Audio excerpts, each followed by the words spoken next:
What's the meaning of campanologist?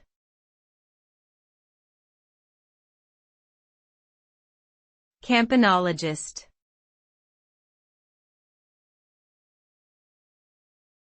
Campanologist.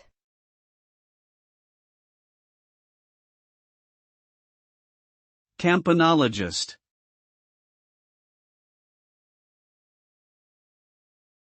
Campanologist.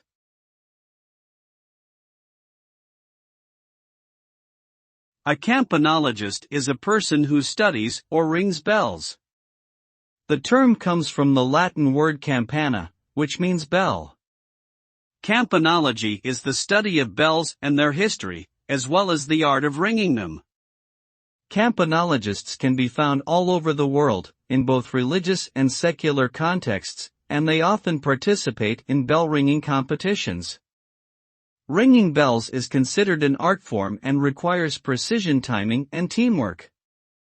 Campanologists are not only fascinated with the sound of bells but also the history and culture that surrounds them.